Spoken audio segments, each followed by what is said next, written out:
안녕하세요. 땅을 치고 후회하며 살 뻔한 여자입니다. 여러분은 선의를 원수로 돌려받은 적이 있으신가요? 저는 그 분통 터지는 일을 한 번 당할 뻔한 적이 있었어요. 아니, 엄청난 배신감으로 인한 상처가 제 안에 남았으니 당했다고도 말할 수 있겠네요. 하지만 인생은 모두 뿌린 대로 거두는 법. 저는 그놈에게 다시는 없을 응징을 해줬습니다. 그때 일에 대해 말씀드리려고 하는데 꼭 끝까지 잘 들어주셨으면 좋겠어요. 그럼 그 이야기를 시작해 보겠습니다. 저와 오빤 아빠를 존경하며 자랐어요. 아빠는 평생 한 직장을 다니며 가족을 건사하셨죠. 하지만 저희 집의 문제는 바로 엄마였습니다. 당신, 내가 그놈의 투자병 좀 고치랬지? 차라리 나가서 일을 해, 일을. 언제까지 그 되지도 않는 일확천금만 노릴 거야? 미안해, 여보. 근데 이번엔 진짜 대박 날 줄 알았어. 나도 다 우리 가족 잘 되게 하려고 이런 거라니까? 엄만 오빠가 중학교에 들어갈 때쯤부터 아는 지인에게 물들어 투자에 빠지기 시작하더군요. 그것도 되지도 않는 순 사기에만 계속 빠져 아빠가 힘들게 벌고 모으신 돈을 몇 번이나 날려버렸죠. 그리고 그때마다 아빠에게 눈물로 싹싹 빌더라고요. 하지만 반성하는 모습은 딱 그때뿐이었고 엄만 계속해서 사고를 치고 다녔어요. 아빠, 제발 엄마랑 이혼 좀 하세요. 네? 그래도 남 있고 먼 타지에서 시집 와준 사람 아니냐. 니들 엄마이기도 하고 한 번 내가 책임지기로 마음먹었으면 미우나 고우나 내가 책임져야지. 매번 못 보일 꼴을 보여 정말 미안하구나. 아빤 정말 성실하고 가족에 대한 책임감도 넘치는 분이었는데요. 바로 그 아빠의 책임감이 엄마와의 이혼을 막았던 거예요. 오빠와 전 아빠에게 몇 번이나 이혼하시라고 권했지만 아빤 차마 엄마를 버리지 못하셨죠.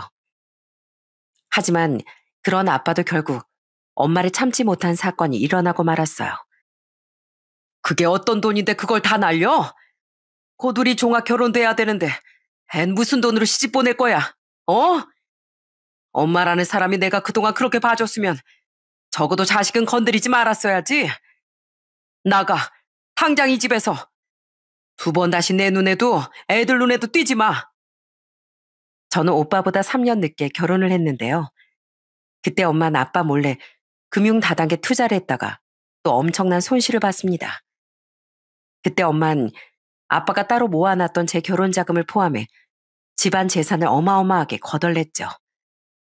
그로 인해 집엔 빚까지 생겼는데 아빠가 가장 분노했던 부분은 바로 자식에게 줄 돈을 건드렸다는 부분이었죠. 엄만 그때 아빠의 바지가랑이까지 붙잡고 싹싹 빌었지만 더 이상 아빠의 마음을 돌리지 못했습니다. 종아야, 제발 네가 네 아빠 좀 말려봐. 엄마가 땡전 한 푼 없이 쫓겨나서 어떻게 살라고. 양심 좀 챙겨, 엄마. 내가 아빠였으면 난 진즉부터 엄마랑 안 살았어. 사람이 어떻게 그래? 아빠가 엄마를 몇 번이나 용서해줬는데 어떻게 끝까지 아빠 뒤통수 이렇게 치냐고. 오빠도 나도 엄마가 진짜 사람으로도 안 보이거든? 그러니까 앞으로 자식도 그냥 없다고 생각하고 살아. 엄만 아빠가 강경하게 나오자 이번엔 저에게까지 매달렸습니다. 오빤 결혼할 때 엄마가 세연이에게 가족들 몰래 엄청난 예단비를 요구했다가 파혼당할 뻔한 일을 계기로 엄마를 완전히 투명인간 취급했었거든요. 저도 엄마를 싫어했지만 지푸라기라도 붙잡는 심정이었던 거겠죠. 하지만 전 100% 아빠의 편이었어요.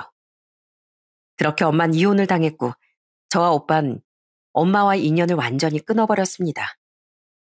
그 후 저는 결혼을 했는데요. 30대 중반이 다가오던 나이였으니 제가 모은 결혼 자금은 충분했거든요. 그런데도 아빤 제게 많이 미안해 하시더군요. 아빤 부모로서 자식이 결혼할 때 한 푼도 도와주지 못한 걸 두고두고 미안해 하신 거예요. 아빠, 저 진짜 괜찮아요. 아빠가 자꾸 미안해 하시면 제가 더 죄송해지잖아요. 그리고 아빠, 제발 그 퀵 배달 일 안 하시면 안 돼요?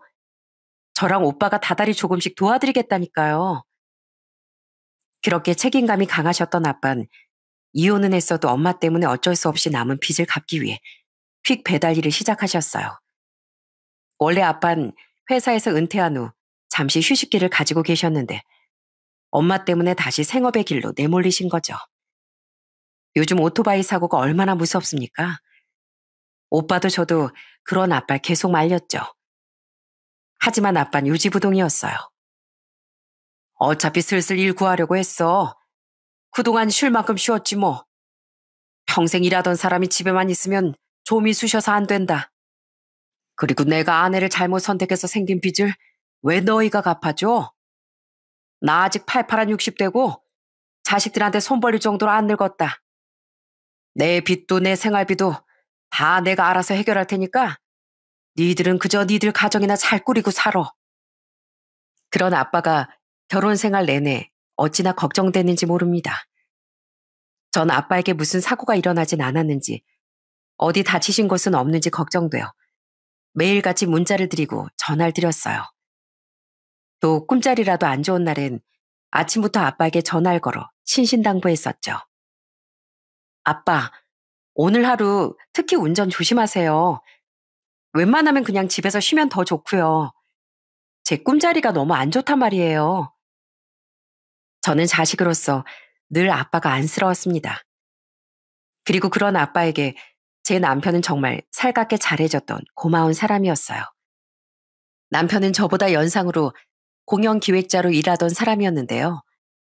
좀 소심한 면이 있긴 했지만 늘 신중하고 차분한 모습이 듬직하게 느껴졌어요. 그리고 마음도 따뜻했던 이런 사람이라면 엄마라는 사람에 대한 제 마음의 상처를 잘 보듬어 줄 수 있을 것 같아 평생의 배우자로 선택했었죠. 장인어른, 제가 오토바이 손잡이에 열선 설치해 놨거든요. 이제 운전할 때 손 안 시려우실 거예요. 그리고 제가 열선 조끼도 사왔으니까 패딩 안에 꼭 입고 일하세요. 뭐? 아이, 그거 복잡했을 텐데 어떻게 직접 했어? 저도 전에 오토바이 타본 적이 있어서 오토바이에 대해 꽤 잘 알아요. 그리고 인터넷 영상 보니까 좀 복잡하긴 해도 못할 것도 없던데요. 장인어른을 위한 일인데 그 정도 수고는 아무것도 아니죠. 아유, 고맙네, 조서방. 안 그래도 운전할 때 추운 게 요즘 제일 곤혹이었거든. 우리 사이가 최고야, 최고. 남편은 겨울에도 여전히 퀵배달 일을 하던 아빠를 위해 직접 오토바이 손잡이에 열선을 설치해주고 저도 모르게 아빠에게 열선 조끼도 선물해줬더라고요. 또 명절이나 아빠 생신 땐 저와 따로 아빠에게 용돈을 드리기도 했죠. 당신 아빠 용돈은 언제 또 준비했어? 우리 같이 준비한 용돈도 있는데. 그건 그거고 이건 또 사이로서 따로 장인어른께 드리고 싶은 애정이지. 나 당신보다 장인어른께 더 많이 예쁨 받으려고 여우짓 하는 건데? 남편이 이렇게 저희 아빠를 좋아했던 데는 이유가 있었어요. 우선 물론 아빠도 남편에게 굉장히 잘해주셨죠.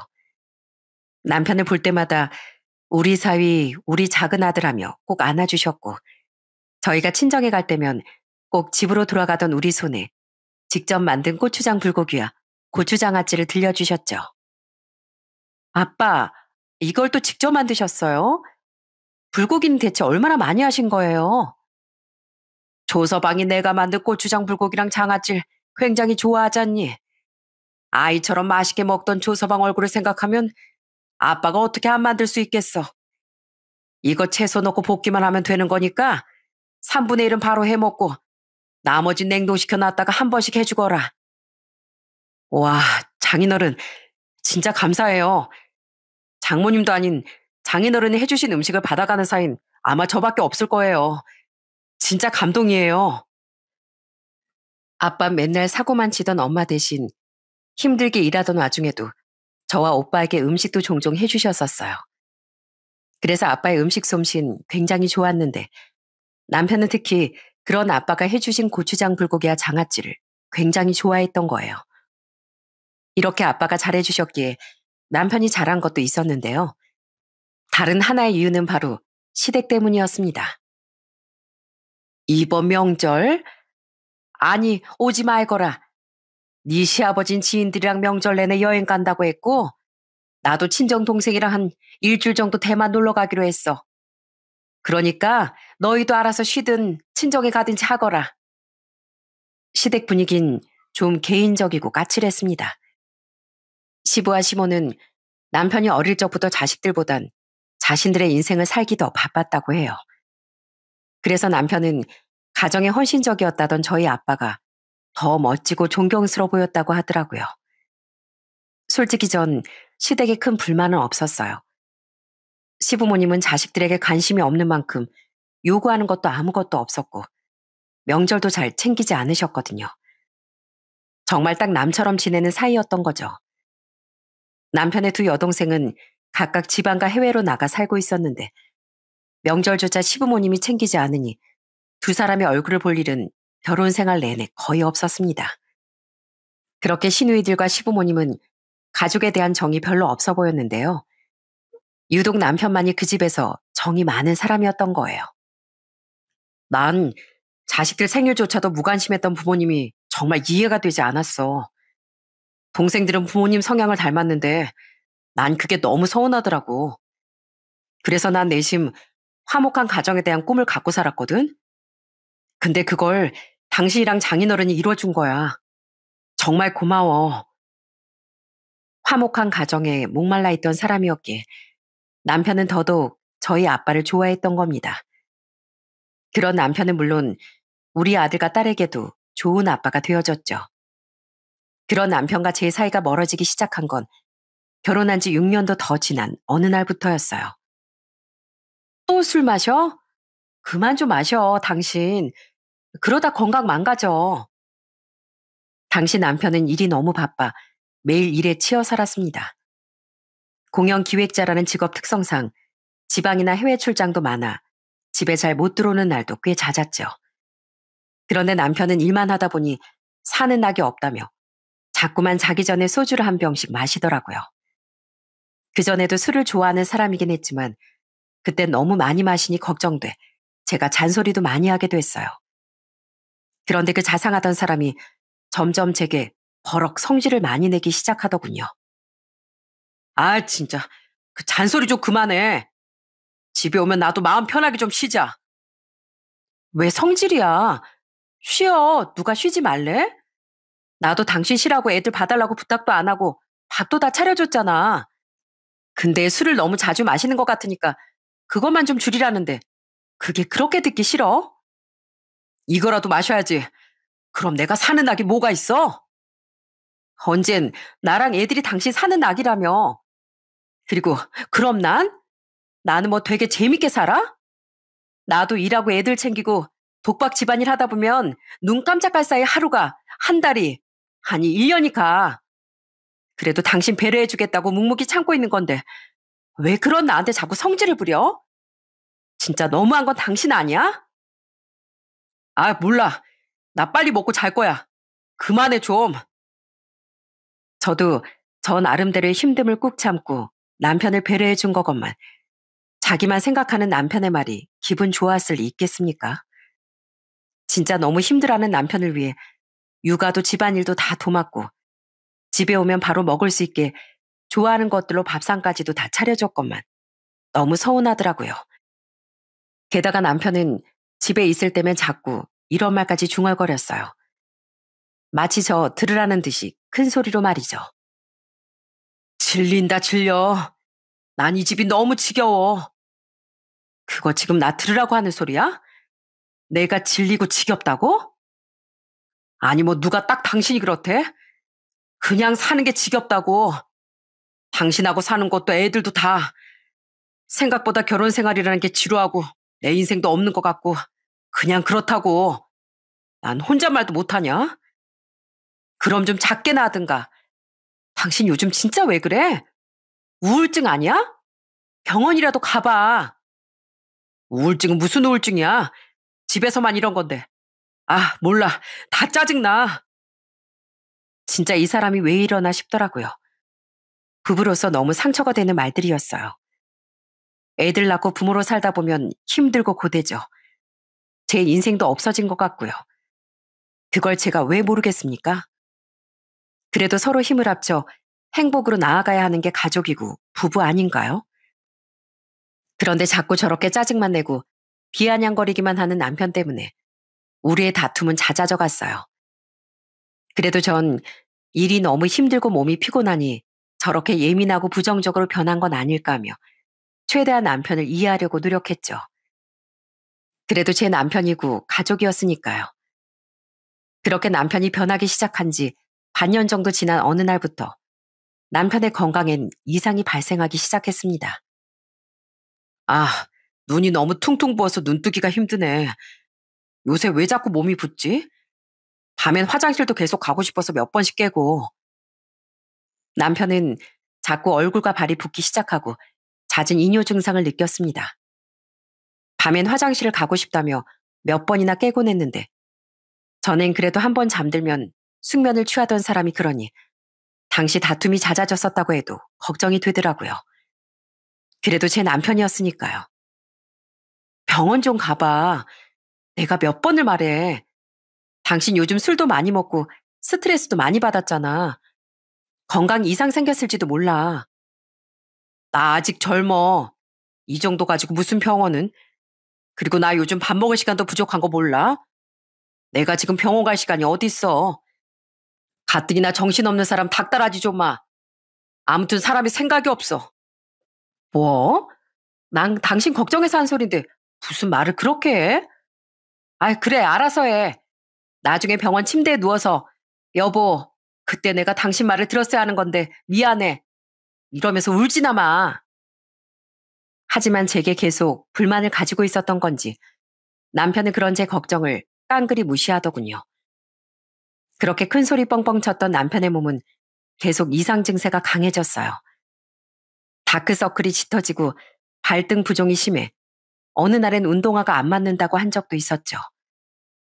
또 남편은 점점 입맛까지 잃어가더라고요.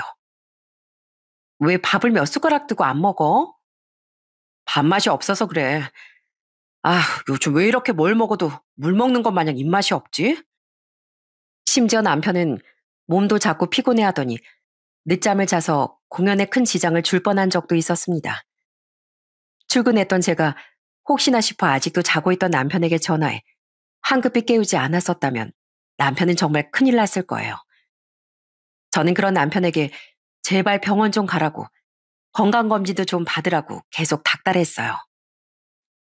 당신 원래 겁 많잖아. 근데 몸이 계속 그렇게 이상한데 왜 안 무서워해? 그러다가 진짜 큰 병이라도 걸린 거면 어쩌려고. 아이, 병원 갈 거라니까. 바쁜 일만 좀 우선 쳐내고. 그래도 요즘엔 나 술 안 마시잖아. 나도 무서워서. 남편은 원래 겁이 많은 사람이었는데요. 일할 때가 아니면 귀차니즘도 심했었거든요. 일이 바쁘고 힘들었다 보니 남편의 귀차니즘이 남편의 겁을 이겨버리더군요. 그렇게 남편은 건강검진도 병원 진료도 미루고 미뤘어요. 제가 아무리 소리를 지르고 잔소리를 해도 말이죠. 그리고 결국 이상 증상을 느낀 지 6달 만에 남편은 응급실로 실려가고 말았습니다. 어, 여보, 나 숨이 잘 안 쉬어져. 구급차 좀 불러줘. 갑자기 어지럽다던 남편은 구토와 함께 호흡 곤란까지 호소하며 구급차를 불러달라고 애원하더군요. 그리고 남편은 그때 말기 신부전 진단을 받게 됐어요. 신장 기능이 거의 망가졌습니다. 현재 상태론 투석 없이는 생명 유지가 어렵습니다. 네? 저 지금까지 일상생활 잘만 했는데요. 그렇게 상태가 안 좋다고요? 지금 좋지 않아서 응급실까지 실려오고 응급 혈액 투석 받게 되셨잖아요. 이미 계속 증상이 있었을 텐데 왜 이렇게 늦게 오셨어요? 너무 오래 방치하셨어요. 앞으로 주 3회 꼬박꼬박 병원에 오셔서 투석을 받으셔야 합니다. 그리고 가능한 한 빨리 생체 신장 이식을 고려해 보세요. 의사는 남편과 제게 지금은 투석으로 유지가 가능하지만 장기적으로는 위험하다고 말하더군요. 그러니 꼭 신장 이식을 고려해야 한다고요.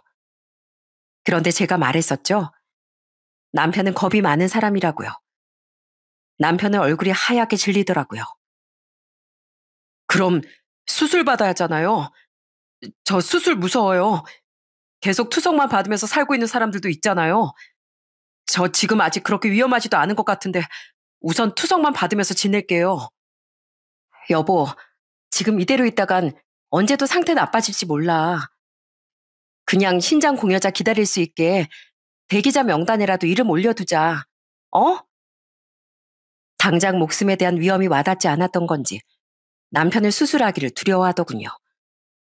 제가 몇 번이나 설득했지만 결국 남편은 우선 투석만 받겠다고 고집을 부렸습니다. 전엔 이렇게 고집스럽지 않았던 것 같은데 이상하게 변하기 시작했던 때부터 자꾸 제 말은 귓등으로도 듣지 않는 것 같아 너무 답답하더라고요. 전 그래도 남편이라고 계속 걱정해 준 건데 말이죠. 일 줄이고 시간 내서 그냥 일주일에 3번씩 병원에만 가면 되는 거잖아. 괜히 수술 받는 것보다 이게 훨씬 나아. 하지만 남편은 투석을 우습게 봤던 거예요. 남편은 투석을 받으러 다닐수록 기력이 빠지고 점점 말수도 줄어들었습니다. 피부도 누렇게 변하고 다리도 계속 부었으며 잠도 잘 자지 못했죠.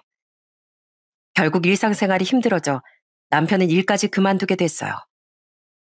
그렇게 딱 2달을 버틴 남편은 결국 신장 이식을 받겠다고 말하더라고요. 진짜 이건 사람 사는 게 아니야. 팔에 바늘 꽂힐 때마다 미쳐버릴 것 같아. 일도 못하게 되고 난 진짜 생명만 연장하고 있을 뿐이지 더 이상 삶을 사는 것 같지가 않아.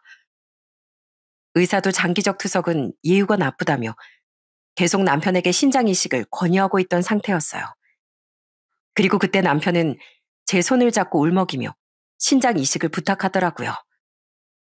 여보, 당신이 공여자 적합 검사 받고 적합하다고 나오면 나 좀 살려주면 안 돼? 무작정 공여자 기다리기만 하다가 수년씩 지나는 환자들도 수두룩하대. 나 요즘 하루하루가 진짜 너무 괴로워.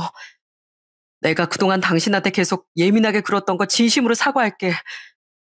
너무 지치고 힘들다 보니까 가장 편하고 만만한 당신한테 자꾸 화풀이를 했던 것 같아. 사실 당신은 내가 제일 소중하게 대해야 했던 사람인데 내가 정말 바보 같았어. 남편은 자신이 너무 지쳐서 제게 화풀이를 했던 것 같다며 후회의 눈물을 흘리더군요.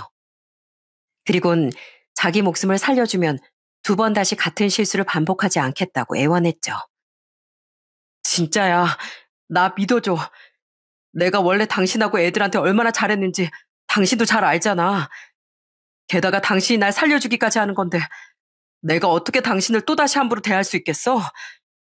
여보, 내가 진짜 당신을 지겹게 생각한 게 아니라 그냥 너무 힘들어서 날이 서 있었던 거야. 한 번만 살려주면 나 평생 당신한테 잘하면서 살게. 우리 애들한테도 건강한 아빠가 오래오래 옆에 있어줘야 하잖아. 어? 내가 이런 부탁을 당신 아니면 누구한테 하겠어? 우리 부모님이 해주겠어? 아니면 동생들이 해주겠어? 서럽게 울던 남편의 부탁에 마음이 약해졌습니다. 남편과 잠시 사이가 틀어지긴 했지만 남편이 원래 얼마나 다정한 사람이었는지 잘 알고 있었잖아요. 저도 남편이 너무 힘들어서 예민해진 건 아닌가 하는 생각은 하고 있었던 터라 연민도 생겼고요. 게다가 우리 애들 아빠고 우리 아빠에게도 잘해줬던 사람이었으니 저는 크게 고민하지 않고 신장 이식을 결정했습니다. 물론 공여자 적합 검사 후 제가 공여자가 되기에 적합하다는 결과를 들은 후에 말이죠. 고마워 여보. 정말로 이 은혜 절대 평생 잊지 않을게. 이렇게 착한 당신한테 그동안 내가 왜 그렇게 못되게 굴었던 걸까? 알면 앞으로 잘해. 건강관리도 잘하고 2번 다시 술도 먹지 말고. 남편은 고맙다는 말과 함께 평생 제게 잘하겠다고 약속 또 약속하더군요. 남편과 전 조직검사 및 정밀검사를 받았고 수술은 병원 스케줄로 인해 1달 뒤로 잡혔습니다. 그리고 그동안 남편은 아예 병원에 입원해 있었어요. 굳이 그렇게 빨리 입원할 필요는 없었는데 갈수록 몸 상태가 안 좋아지자 남편이 병원에 입원해 있겠다고 병원에 호소했거든요. 갑자기 응급 상황이라도 일어나면 어떡해요. 집사람이 신장 이식도 해주기로 했는데 그 전에 무슨 일이라도 나면 너무 억울하잖아요. 제발 그냥 병원에 쭉 있게 해주세요. 병원 가는 일을 차일필 미루다 자기 손으로 자기 건강을 악화시켰던 남편은 그제야 겁쟁이 모드가 100% 활성화됐던 겁니다.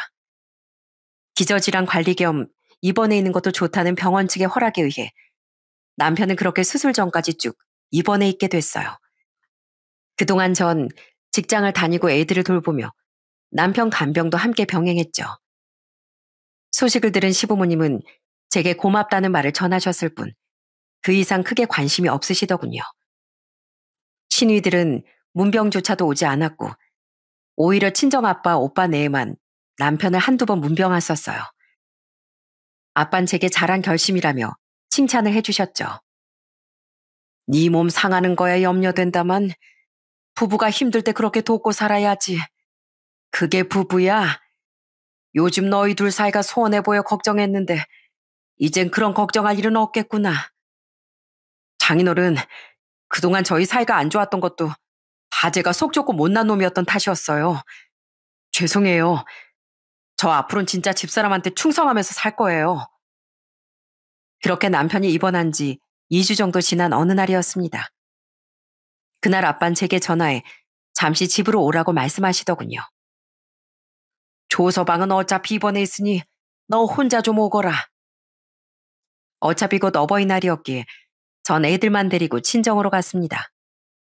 그때 아빤 거실에 있던 애들이 듣지 못하게 안방문이 잘 닫혔는지 확인하시더니 갑자기 눈물을 흘리기 시작하셨어요. 우리 딸 불쌍해서 어떡하냐. 내가 널 어떻게 키웠는데. 아빠, 갑자기 왜 그러세요?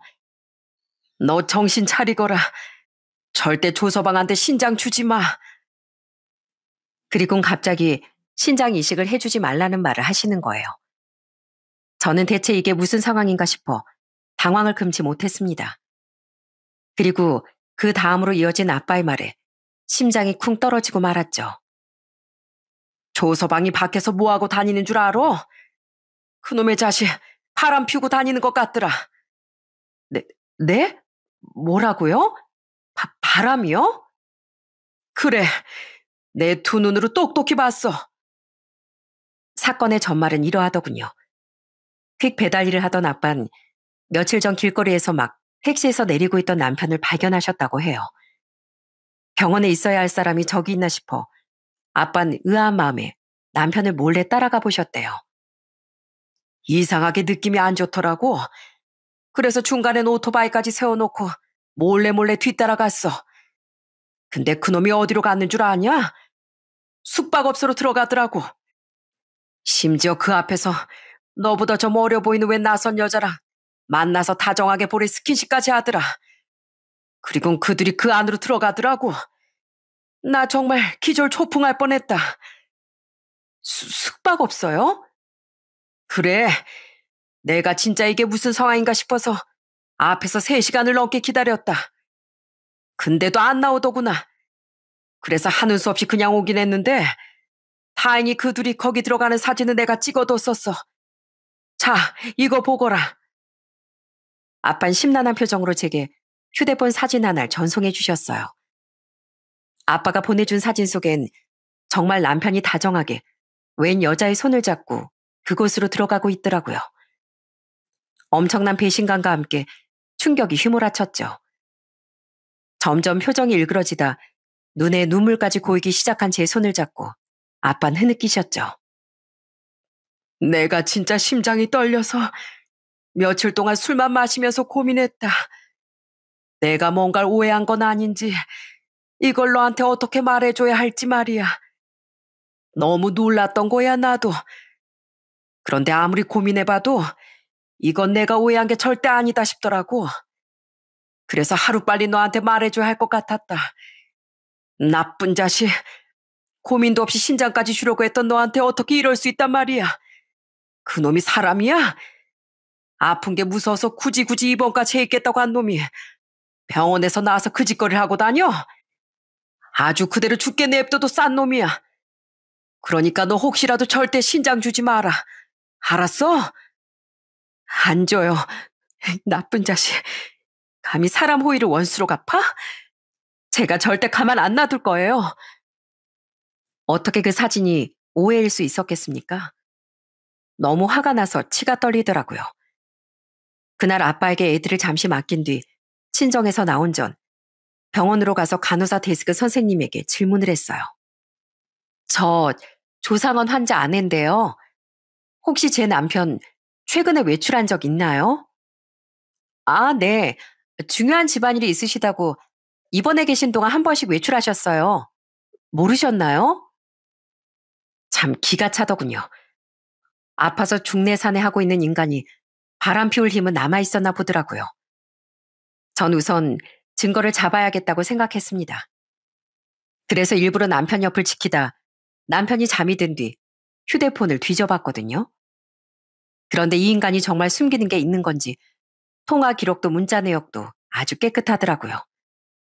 그게 오히려 더 수상했죠. 그래서 전 이번엔 미리 사갔던 소형 녹음기를 남편 병실에 숨겨놨어요. 그리고 며칠 뒤 집에서 녹음된 내용을 쭉 들어본 전 충격적인 증거를 잡아낼 수 있었습니다. 녹음기엔 상간녀로 추정되는 여자와 남편의 대화가 녹음되어 있었거든요. 자기야, 이제 수술 날짜 얼마 안 남았지?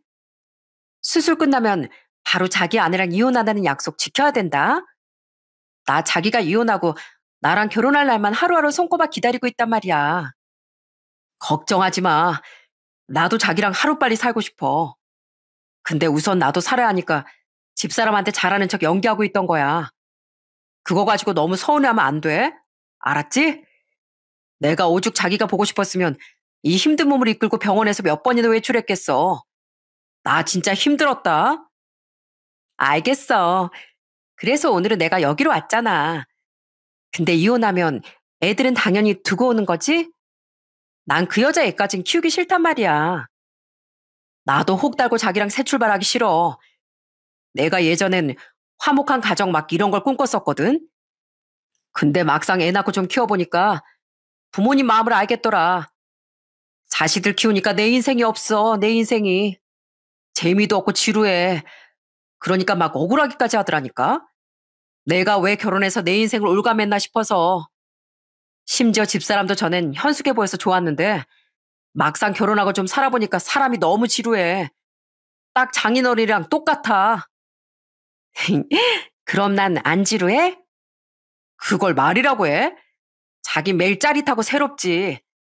자기랑 만나는 1년 반 동안 자기가 지루하게 느껴졌던 적은 한 번도 없었어.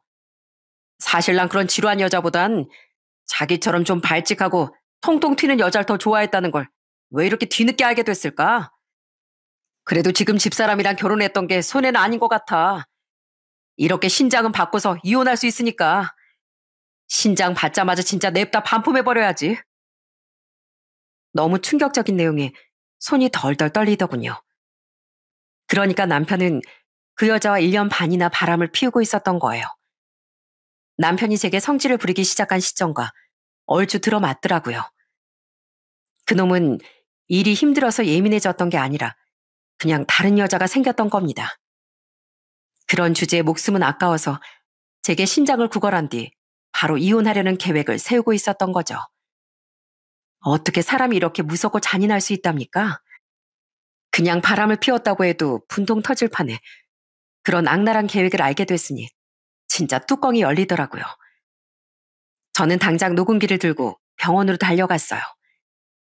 그리고 남편 앞에서 그 녹음기의 내용을 전부 재생시켜 주었죠. 당연히 남편의 얼굴은 얼음장보다도 더 하얗게 질렸습니다. 여보, 이건 왜? 뭐 더 할 말 있어?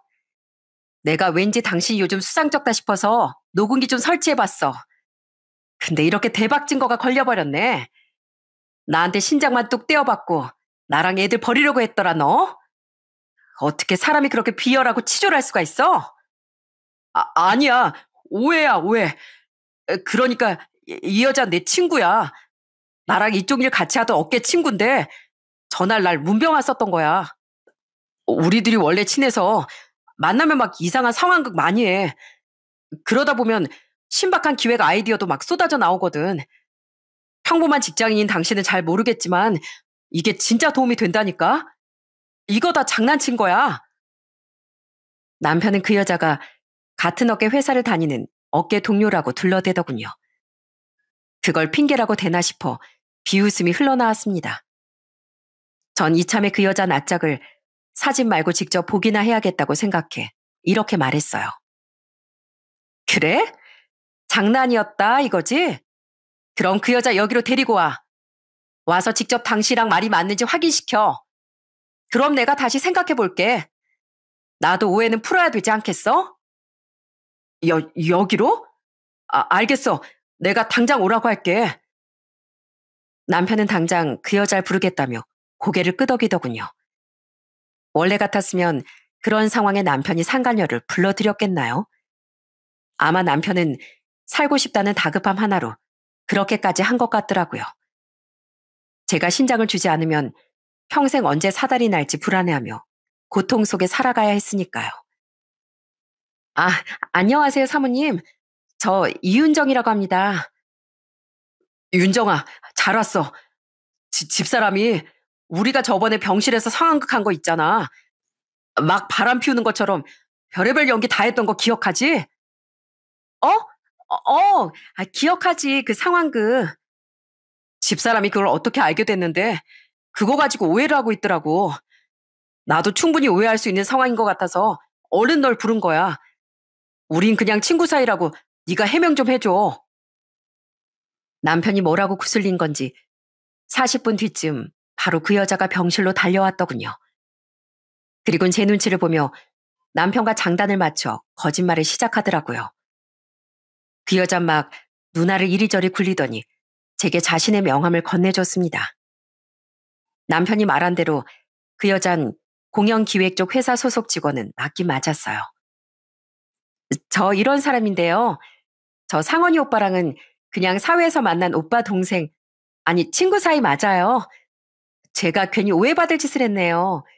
죄송합니다. 근데 저희 진짜 아무런 사이 아니에요. 제가 뭐가 있었으면 여기까지 달려왔겠어요? 당연히 안 왔겠죠. 들었지, 여보? 우리가 뭔가 찔리는 게 있었으면 내가 윤정일 여기까지 부르지도 않았겠지. 괜히 당신 오해하게 해서 미안해.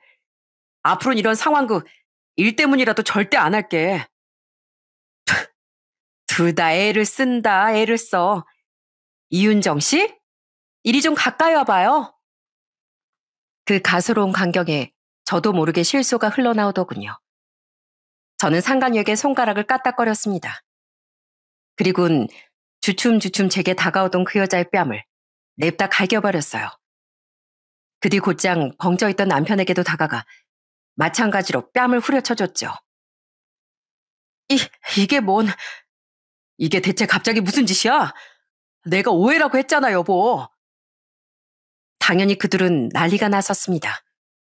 저는 그런 그들에게 휴대폰에 있던 사진을 한 장 보여줬어요. 바로 저희 아빠가 찍었던 확실한 바람 증거 사진을 말입니다. 숙박업소로 사이좋게 들어가고 있는 자신들의 모습을 본 그들은 순식간에 합주기가 되더라고요. 니들은 장난으로 막 이런 데도 같이 들어가냐?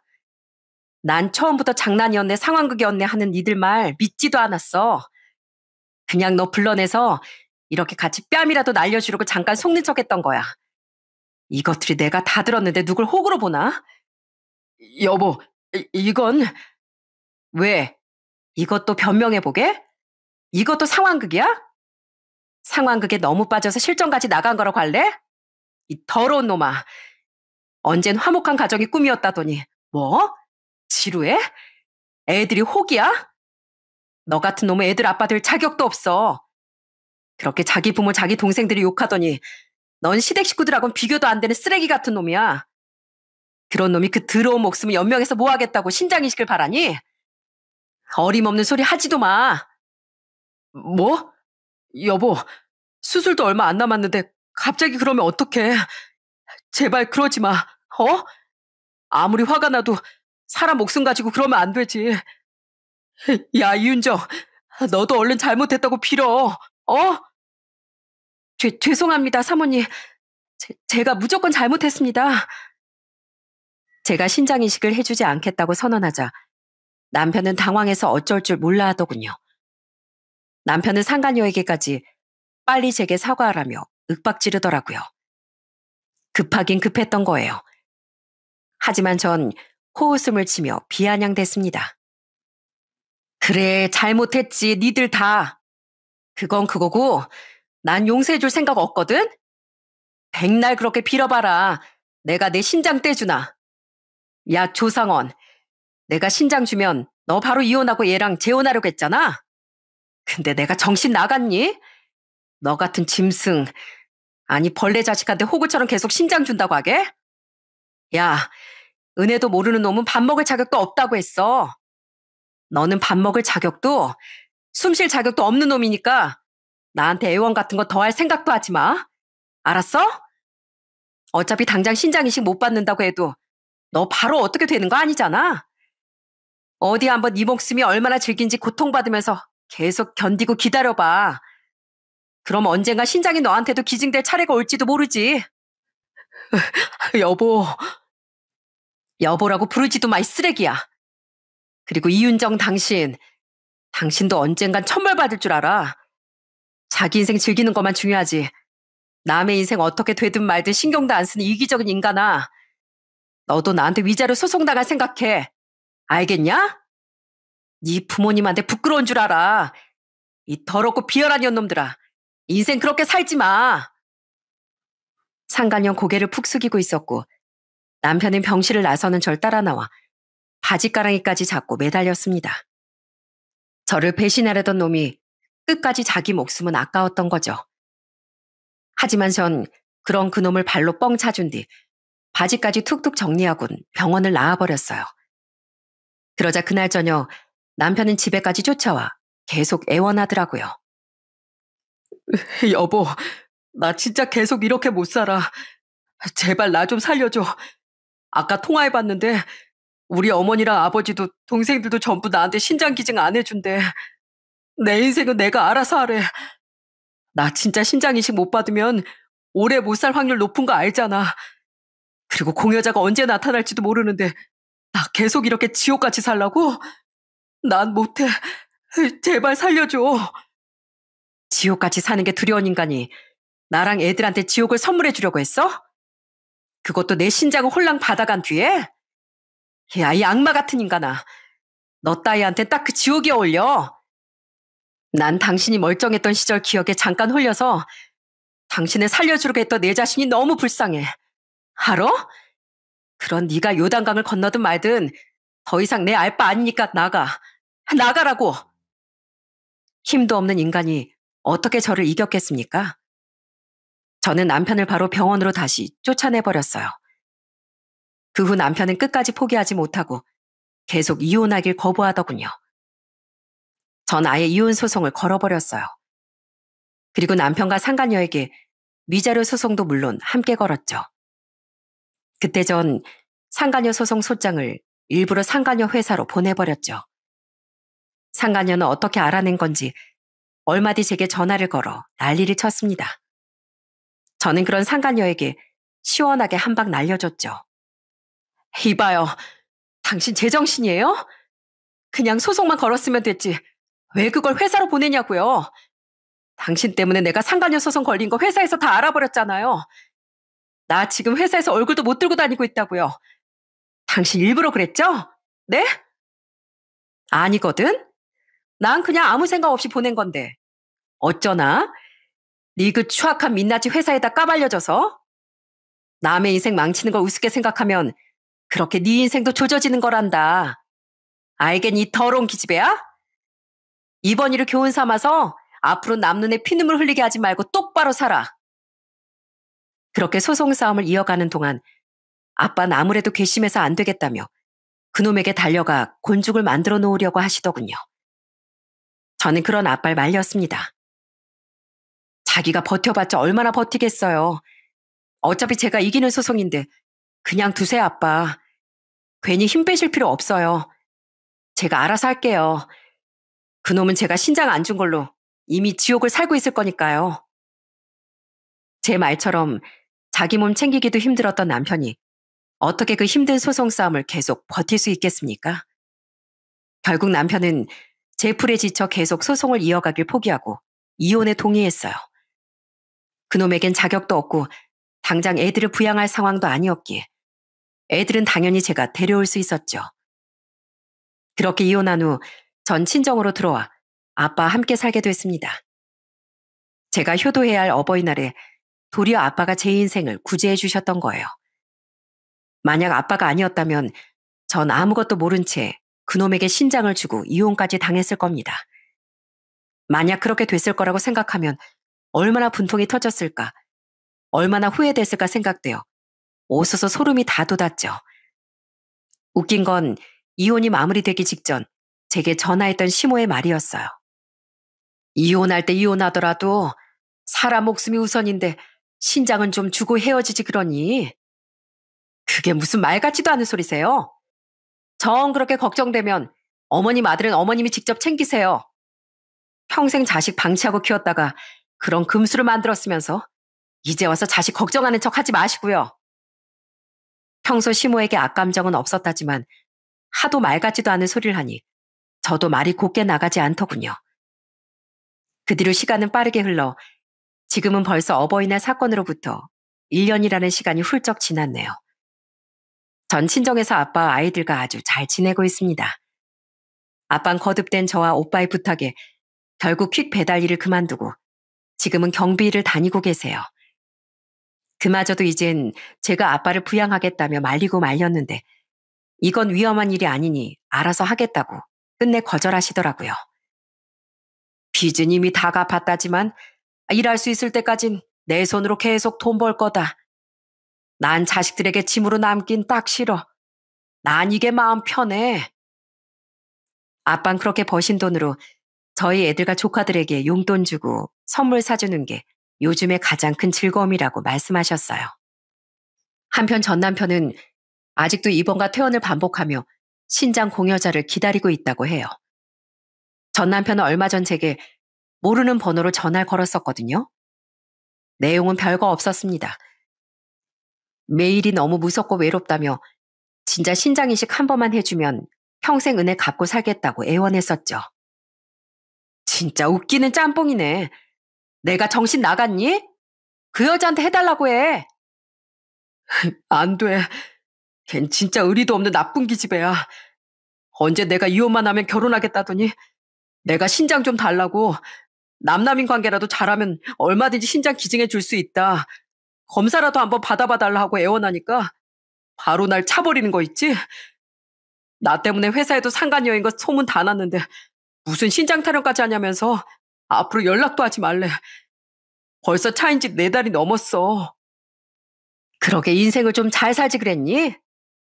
고작 그딴 여자랑 붙어먹겠다고 신장 기증까지 해주려고 했던 마누라 배신에? 다 당신이 아직 그대로 고스란히 돌려받고 있는 거야. 난 이제 남보다도 못한 당신이 어떻게 되든 알 바 아니니까 끊어. 그렇게 지금 전 남편은 후회와 눈물로 가득한 삶을 살고 있습니다. 그런 전 남편에게 언제 신장을 받을 수 있는 기회가 돌아올지 오긴 할진 잘 모르겠어요. 자신을 살리려고 했던 제 마음을 돌려버린 건 그놈 자신이었으니 전 그놈이 어떻게 되든 말든 관심 끄고 살려고 합니다. 그리고 제 인생을 구해주신 아빠, 우리 아이들만 잘 챙기며 남은 삶을 씩씩하게 살아가려고 해요. 저를 진정으로 위하고 아껴주는 가족만 소중히 여기며 살아가기에도 삶은 짧고 부족하니까요. 여러분, 물에 빠진 놈 구해줬더니 보따리 내놓으라고 한다 하는 속담 아시죠? 만약 제가 아무것도 모르고 전 남편에게 신장을 기증해줬더라면 그놈은 분명 제게 저렇게 적반하장으로 나왔을 겁니다. 신장을 준 건 고맙지만 당신이랑 더 살긴 싫으니 이혼해줘라. 이렇게요. 세상엔 이렇게 참 무섭고 비열한 인간이 많은 것 같습니다. 그러니 여러분께서도 만약 누군가를 도와주시려거든 꼭 사전에 그 사람이 어떤 사람인지에 대한 조사를 철저히 해보시길 바랍니다. 그게 친구든 가족이든 말이죠. 참 서글픈 일이지만 내 인생은 나 스스로가 지켜야 하는 거니까요. 그럼 전 여기서 이만 인사드리겠습니다. 감사합니다.